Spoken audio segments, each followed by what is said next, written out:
Hi, I'm Rob from Rob's Running. Hope you're doing well, staying safe, training hard.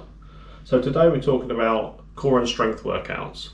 There are many reasons or benefits to doing core strength workouts for running, specifically for trail runners. And that is really because when you're running on trails specifically, and definitely for any length of time, then you need a strong core. You need good posture in order to avoid injury. So, and when you're training your body, really you're strengthening every part of your body, because every part of your body is being used when you run. So, you work from your feet to your head, to your neck, essentially. So when we do our core and strength training, we're looking to maintain as strong a core as possible, so that when we get out on the road and do some, on the trails and do some running, then we're in the best possible shape in order to run the most efficiently as we can without getting injured. So today we're going to go through just a few of the exercises that I do.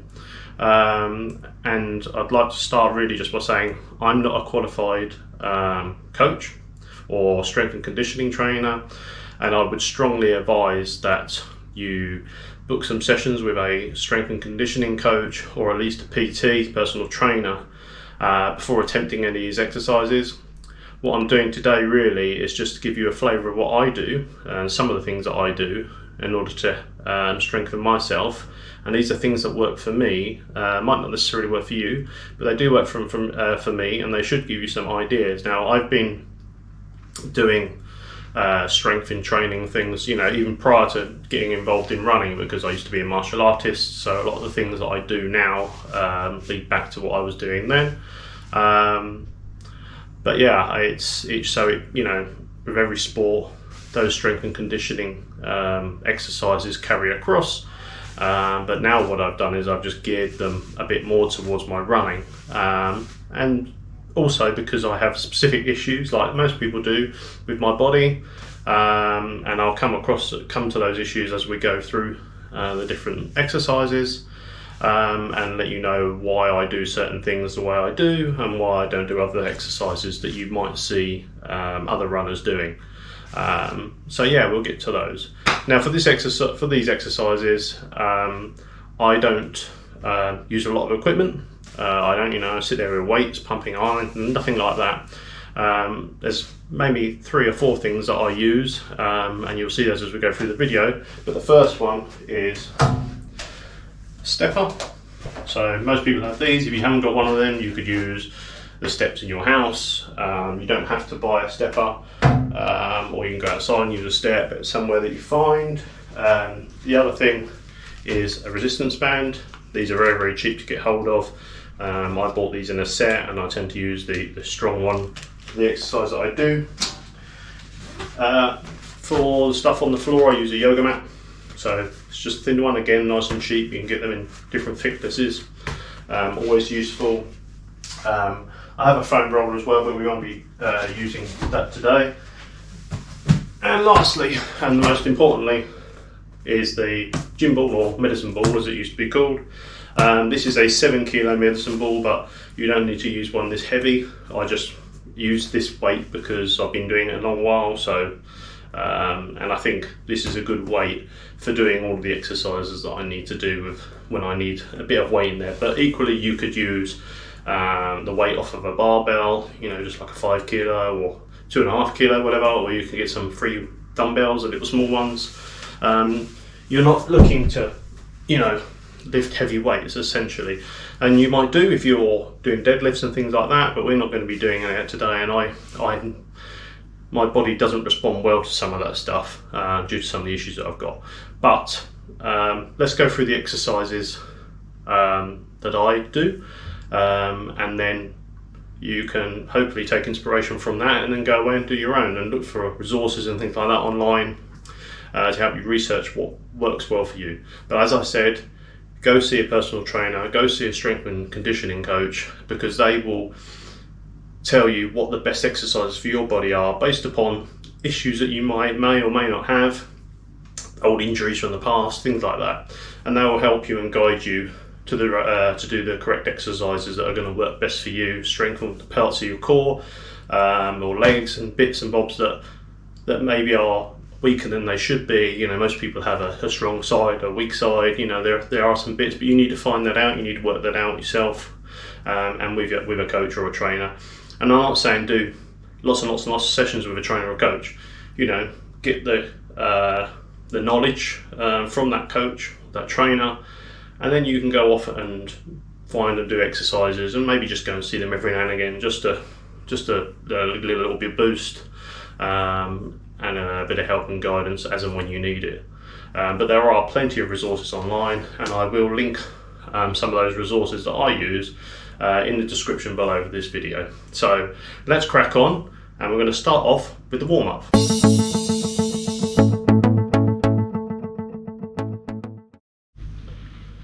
Okay, for me, warm-up is super important.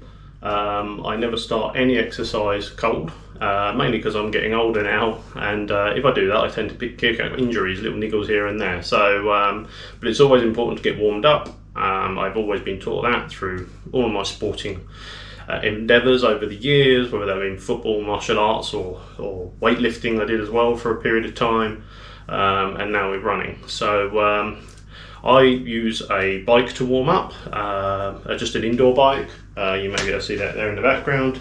And typically I'm doing anywhere between 10 and 20 minutes. It depends on how much I'm trying to fit in. And typically my overall time period for doing core strength exercises, including warm up, is about an hour, somewhere like that. Sometimes if I can't fit that in, I won't rush the exercises through. I'll just cherry pick the ones that I want to do based upon how I'm feeling, and where I need to, where I think I need the most work. So that could be that my links need specific strengthening because I'm doing a lot of heel sessions and things at the time, or it may be that I'm feeling like my back's hurting a bit, so I spend a lot of time doing some back exercises and things like that.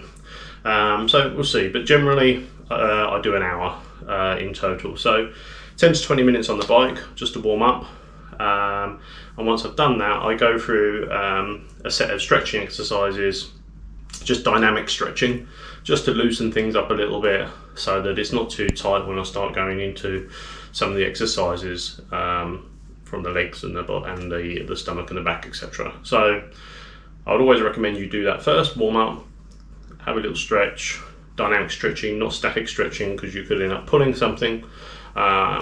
And then, just get all your body loosened up and ready to go.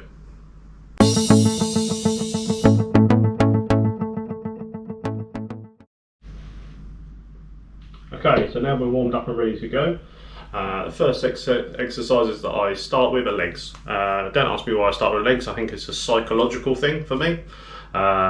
You know, generally for me, legs are the things that need the most work. That's why I start there.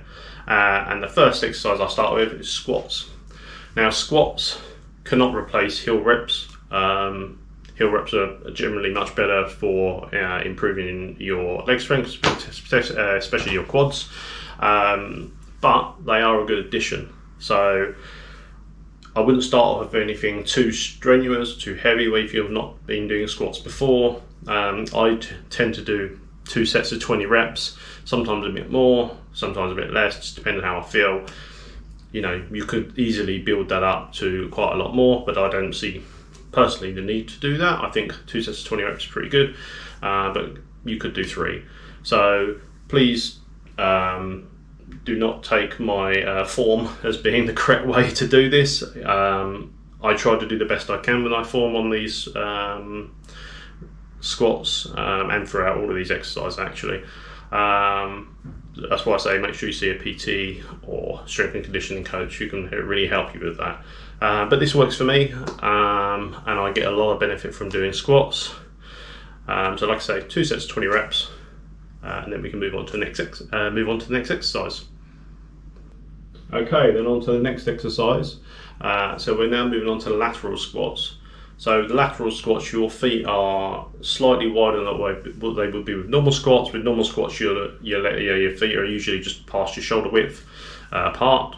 With the lateral squats, they're slightly wider than that. And what you're going to be doing is you're going to be bending on one leg and keeping the other leg straight, and all of the weight is going to go on that leg, and that really helps with the muscles along the side of the leg, your IT band, all of that, etc. Helps really strengthen that up, and so keeping you stable when you're running on the trails.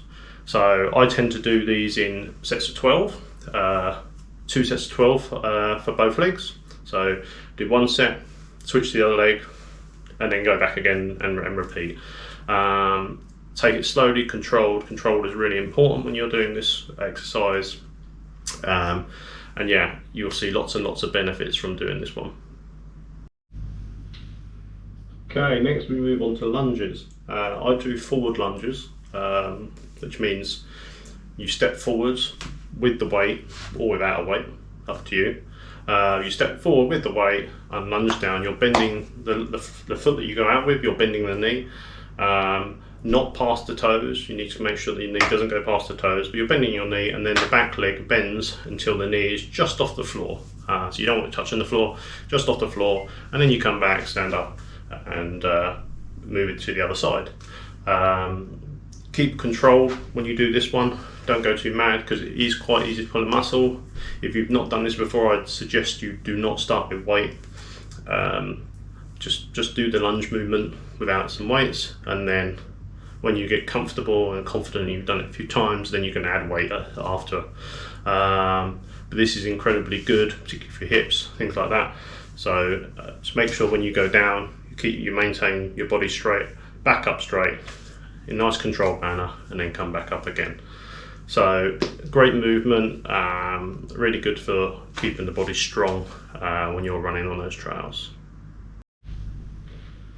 Okay, next one's a tricky exercise. So this is a single leg seated squat. You are going to need a chair for this one. Any chair will do, just as long as it's stable. You don't want it moving around too much when you're doing this exercise. And with this one, you're sitting down and you're going to put one leg out in front of you, and that's like a counterbalance. And then holding your weight, if you're using a weight. If you're not, then fine, you don't need to. You're going to push yourself forwards and lift yourself up on the one leg, trying to keep that as stable as possible. Obviously you're balancing on the legs, so you're strengthening your ankles and everything, all of the muscles around there, the tendons, and you're putting all of your weight essentially on one leg, and squatting up and then slowly sitting back down again. Now I tend to do this in 2 sets of 8 reps, 8 on one leg, switch to the other leg, and then repeat the same thing again. You have to be really controlled when you're doing this exercise, and also you need to focus on a point in front of you in order to keep your balance, because it is quite tricky to keep your balance, particularly to begin with when you start doing these exercises. But these really do replicate the effort that goes into trail running, particularly when you know all of the weight you're putting on one leg, you're really having to strengthen that leg. So when you're out on the trails and you're running on uneven ground, you've got the muscles and the strength in your ligaments, etc., to cope with that. So this is a great exercise. It is not the easiest by far. It might take you a few goes to get used to it. You might wobble all over the place, but don't worry, just keep at it, and you will reap the benefits later on. Okay, then moving on to the single leg stand. This isn't a particularly difficult exercise to do. It was one that my physio showed me to do because I have a right calf issue, which I sustained last year whilst training for 100k, and he fixed that for me super quick, which is really good. But he gave me a bunch of exercises to do, and I still do those. Some I incorporate into my weekly trip plan, some I just do on odd occasions just to help myself out a little bit, just to make sure that leg stays in good condition. So yeah, the single leg stand, all you're doing really is you're standing on one leg, focusing in front of you so you keep your balance, and you're applying the pressure to your forefoot. So most of the weight is going through your forefoot, and you will feel that tensing and tightening up your calf muscle, and it will help with your balancing as well, to strengthen the ligaments around your ankle and that. So what I tend to do is I hold each stand on single leg stand for 20 seconds, and then I switch and go onto the other leg, and I do that 4 times, so 4 times 20 seconds on each leg. Okay, moving on now to the hamstrings. So this exercise is called a single leg hamstring bridge. That's what I call it anyway. And it's not the easiest exercise to do. There are alternatives to this. You can do a bridge with a roller, with a foam roller. And I'll leave a link in the description for that exercise. We're not demonstrating that one today, but that's another exercise that I do sometimes. But with this one, you're going to need your chair again. You're going to lie on your back with your legs at 90 degrees on the chair. And when we do the exercise, what we do is we take one foot off the chair and just bring it in towards our chest. And then the other leg is going to lift your body weight so that your body is positioned in a bridge. And we're going to do, or what I do is 3 sets of 8 reps on alternate legs. And yeah, you're just lifting your body weight up slowly and then lowering it back down again, up slowly and lowering it back down, and you will feel the hamstring tighten quite a lot. Key here is to keep your arms relaxed on the floor. Don't use those as a putting pressure on your arms. Don't do that. Just lie gently on, keep them relaxed on the floor. Lift yourself up, and then lower yourself back down again. I would recommend that you put a mat or something on your back so it's comfortable for you. But this is a brilliant exercise for your hamstrings, and you'll really benefit from that strength when you're on the trails.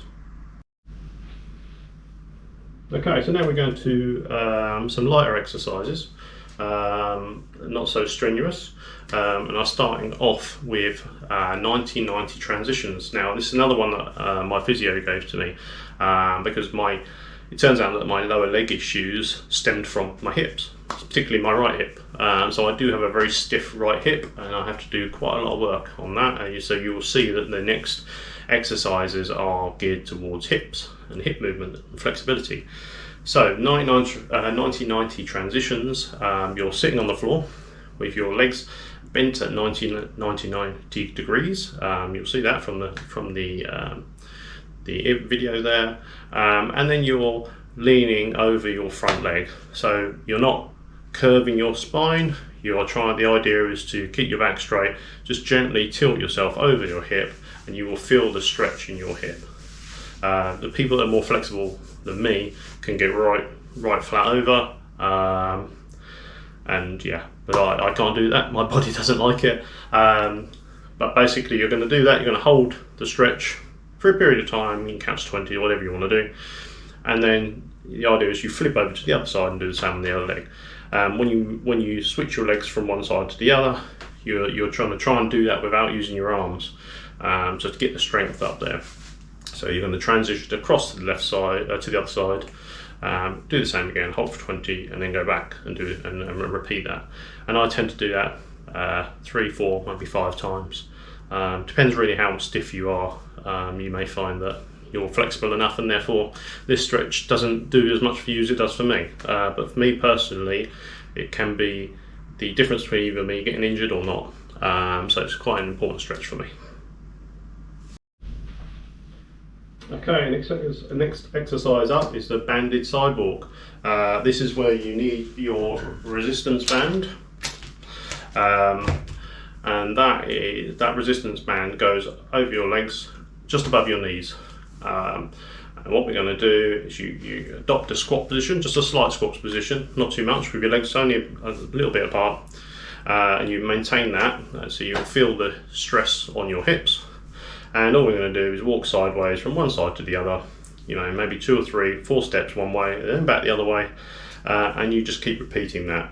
I usually do 5, 6, sometimes 10 each way, and you really feel, if you're doing it properly, you really feel around your hips and the sides and also your glutes, it's really tensing, tightening up, and it's brilliant for strengthening all that area. So yeah, great stretch, great exercise. Okay, moving on to the clamshell. You're going to need your exercise mat for this one, just to make it comfortable for you. So we're going to lie down on the side with our hips forwards. Try not to slouch back when you're doing this one. You're going to stack your legs one on top of the other in like kind of like a 90-degree angle. So your feet will be one on top of the other. And by keeping a controlled movement, you're going to raise your leg up and then back down slowly. Up and back down slowly. And all that's going to do is open up the hips, get some good flexibility in there, yeah, and just make things a lot easier and comfortable for you when you're running on the trails. So I tend to do 3 sets of 10 on one side, flip over, do 10 on the other side, and then go back and repeat.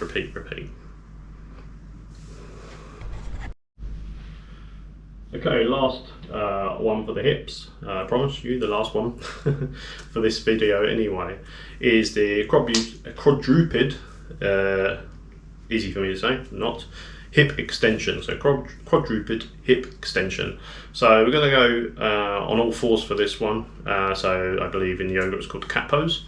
And then we're going to tuck the stomach in to keep it back, the back nice and strong.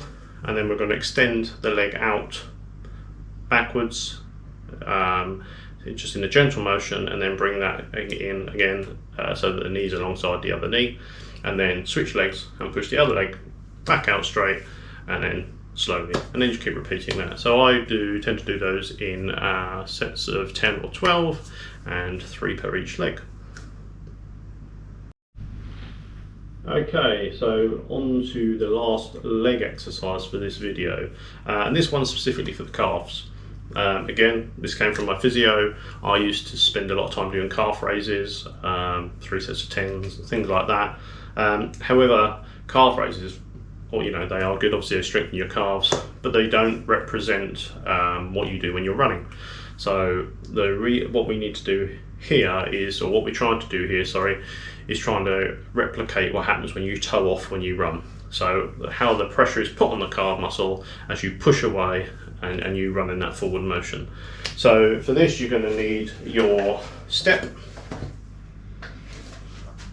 So just put a step on the floor, step your left or whichever leg you want to start with, your left or your right leg onto the stepper, and then if you're using a weight, grab your weight and hold that up here. So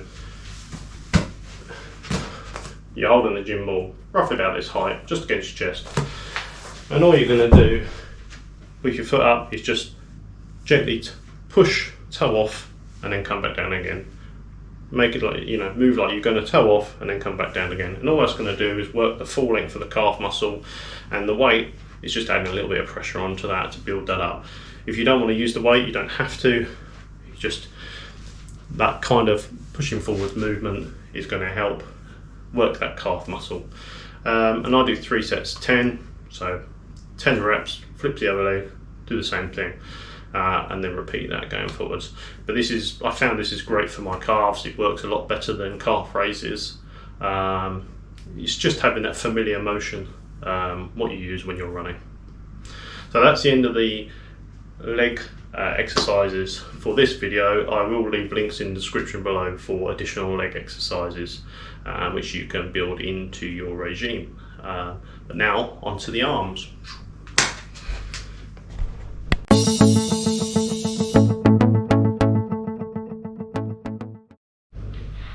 Okay, so I don't do a lot of arm exercises, but I do some. Mainly just one tricep and one bicep movement. So triceps, using a chair, and you have seen this exercise before. It's a very popular exercise. You just lower yourself, so you're sitting on the chair, you let yourself move forwards off of the chair, and you use your arms to hold you up, and then you just gently lower yourself, putting all that extra weight on your triceps and then pushing yourself back up again. That's all you're doing. I do 3 sets, 10 of those, just to build the tricep muscles. You use your arms when you're running, very important. As I said, running uses all of the body. So using your arms when you're running, particularly if you're using poles as well, running poles, if you ever get into that, going up big hills, you're pushing with those poles to take some of the pressure off your legs and that works the triceps quite a bit. So 3 sets of 10, and you should be good to go. Okay, we've done our triceps and now onto our biceps. So with the medicine ball, simply just use that as your weight, or if you haven't got a medicine ball, you can use free hand weights as well, and just full extension bicep curls. So your arms out full length, and then just curl them up slowly, bring them back down again. You don't particularly want a heavy weight for this. What you're not trying to do is build yourself up to be Arnold Schwarzenegger. What you're trying to do is just strengthen the muscles in your arms. So a light weight is absolutely fine. Plenty of reps, 20, 30 reps, and maybe do that 2 or 3 times. You'll feel the burn by the time you get to the third set, and that will keep you in good stead.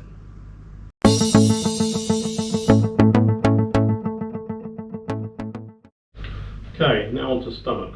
So I do quite a lot of stomach exercises. It's really important to have a strong core. Having strong stomach muscles really helps you run better, run more efficiently. I've just picked 3 for this video.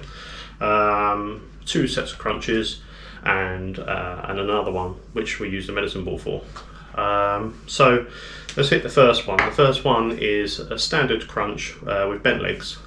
So all we're going to do is going to lie on our back, so you're going to need a mat for this one.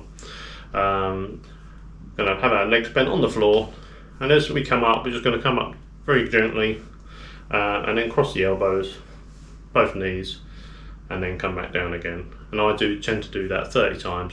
You don't need to do lots and lots and lots and lots of reps. You just need to do good controlled reps, and you will find that your stomach is hurting after that. So you know, just doing that a couple of times a week will just work wonders for you.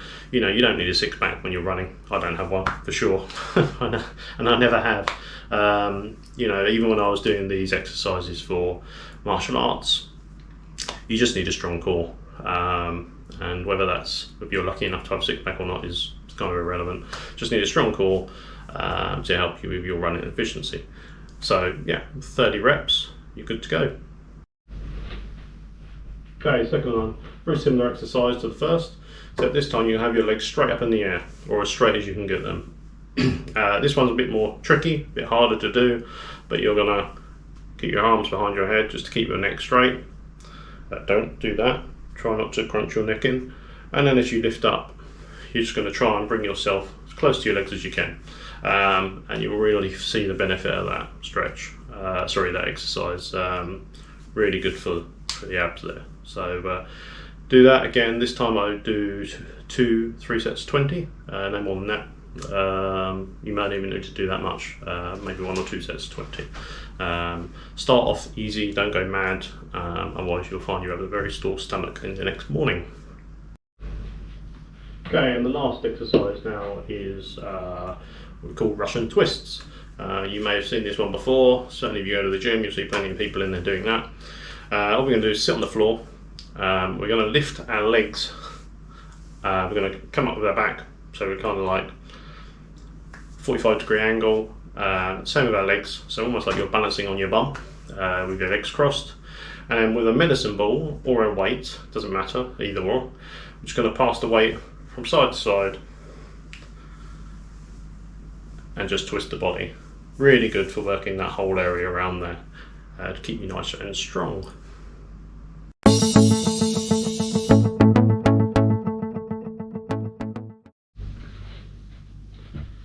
Okay, now on to the back. So you may notice once you've looked through this video that I don't do any weights on my back. The reason being is because I have a lower back problem. So whilst sometimes I do some weights, I've not put any in this video because I prefer to concentrate on mobility. Quite often, after I've been running for a long while, my back is stiff. Sometimes when I wake up in the morning, I have a problem with the bottom of my back. So I do a bunch of exercises in order to increase my mobility and help me run a bit more efficiently. So, and while sometimes, I do some weights on my back in order just to build it gradually and gently. I have to be quite careful with that because it's an old injury that I had from rugby many years ago, etc. So anyway, with no further ado, let's move on to the back exercises. So the first one is the single-legged chest. So all you're doing here is on a mat, you're going to lay flat on your back and you're just going to pull your leg into your chest and hug that nice and tightly for about 20 seconds, something like that. And then you're going to go and repeat that with the other leg and hold that for 20 seconds. Okay, now we're going to do double legs to chest. So same as before, this time you're going to bring both legs in together and you're going to hug those into your chest and hold that for about 20 seconds. And you should feel the stretch along the bottom and the base of your spine.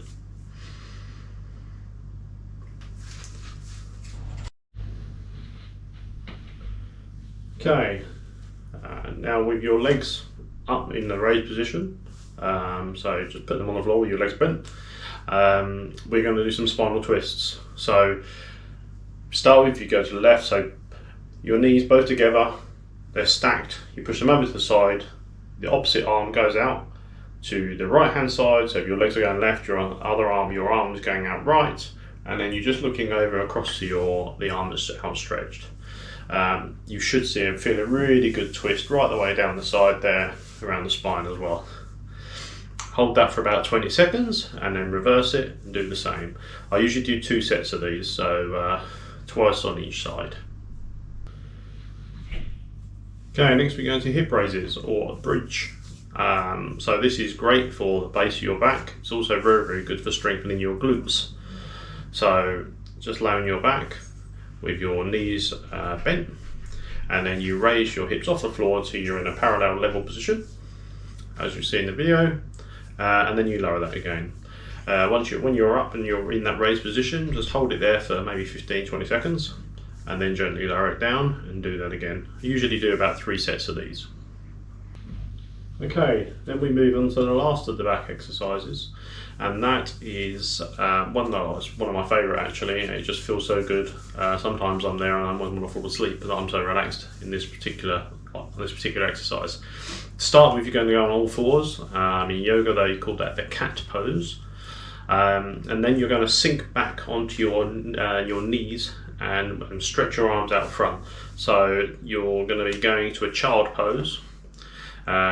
And then you're going to stretch your arms right out and stay like that and hold that for maybe 15-20 seconds, and then you're going to shift all your weight forwards so you're onto your belly and pushing yourself up your hands, and that's called cobra pose, and then you hold that for about 15 seconds as well, and then repeat the exercise again. And I might do that 2, 3, 4 times, just holding each position, so the child pose and the cobra pose, for 15-20 seconds each. You should get a great feeling down the back of your spine there and across the top when you're stretching your arms out the front. It's a brilliant exercise and one that I really enjoy.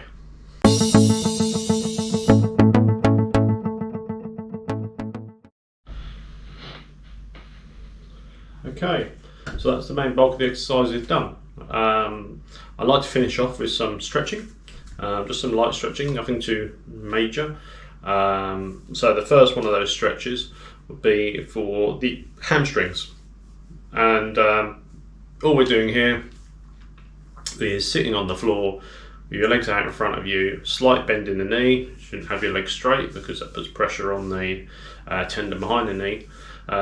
So keep your legs slightly bent and then just stretch forwards to reach to your toes. Be careful not to arch your back when you're doing this one. Just try and stretch forwards from the waist, keep your back straight and press towards your toes. You do not have to go too far, just enough to feel the stretch in your hamstring.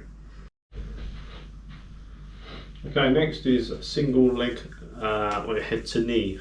Not really elegant title, I know, but you stretch one leg out front while sitting on the floor. The other leg you tuck right in, so it's bent at like a 90-degree angle, I guess. You're tucking it right in, and then you're just stretching with your hand towards your toes, same as before, and you should feel, with the leg that's bent on the floor, you should feel a stretch right the way down from your hip, right the way across your quadricep. So yeah, it's a really nice stretch, and a good one, especially if you're coming back from an injury, or you've got stiff hips like me. Okay, the next stretch that we do is called the seated straddle. So from this one, you just sit down on the floor, open your legs out nice and wide, but only to a comfortable width. Don't go too far because you don't want to pull your groin area. And then what we're going to do is we're going to push our hands out, put our hands out in front of us and gently push forwards. You definitely don't want to be arching your back on this one. You are pushing forwards from the pelvis. So you're tilting your pelvis forwards and you're pushing out forwards, keeping your back straight and your head up. And once you do that, you will feel a nice stretch on the inside of your legs. What I also like to do is, once I've come back out of that stretch, I then like to stretch across each leg individually, just gently. Again, just get another stretch around the back of the hamstrings there. Just don't overdo it, just gentle stretching. And then repeat the same stretches again a couple of times, and you're good to go. Okay, next stretch we have is a glute stretch. This is brilliant, especially after you've been doing the squats, to stretch your glutes out. Otherwise, you may find in the morning that you can't walk properly. So always good to get a good stretch in afterwards. So from this one, you're just sitting on the floor, one leg out in front, the other leg, you're going to bring that up close to your body, so that your knees close to your body, and then you put the foot over the other side of the leg, over the other leg, sorry. And then with your arm, use your arm to apply pressure to the outside of the bent knee, and you will feel a stretch all the way down the side of your buttocks and your glutes. And just sit and hold that, so maybe 15 seconds, and then switch over and do the other side. And you could probably do a couple of sets of those, just to make sure you get a good stretch in your glutes. Like I say, you don't want tight glutes in the morning, especially if you plan to go for a run. You'll definitely feel that. Okay, and that brings us to the end. So there's one more thing to do, and that is in yoga they call that the basic easy pose. And all we're going to do is sit on the floor, tuck both our legs so our feet are together, and then just relax, put our arms on our knees, and just sit there and chill out. Let the natural position just allow you to stretch. It will stretch your inner groin a little bit, but a very just gentle, relaxing stretch. Use that opportunity to breathe in and out just deeply. Just completely cool yourself down and enjoy that moment for maybe a minute or so. And then we're done. Okay, that's it. So I hope you found that useful. It's only a subset of exercises which I do. You know, there are others that I haven't put in there which I do as well.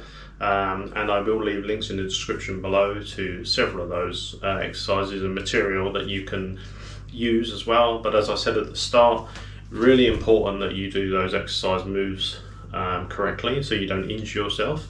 So go see a personal trainer or a strength and conditioning coach, and get some really good tips and advice and guidance from them, and they will help make you into a better runner, certainly a more efficient, stronger, comfortable runner. And that's really going to help you when you go out on the trails, especially when you're looking to push the distance past 3, 4, 5 miles up to half marathon distance, and perhaps even ultra marathon distance if that's what you'd like to do. But I hope this video has just given you a little bit of food for thought, some inspiration in what you can do. That's all I'm trying to do with this video really, is just give you some guidance and ideas, and then you can go and implement your own version of that, what's best for your body, and what's going to help you become a stronger, more efficient runner. Till next time, train hard, race hard, have fun. See you soon. All I want.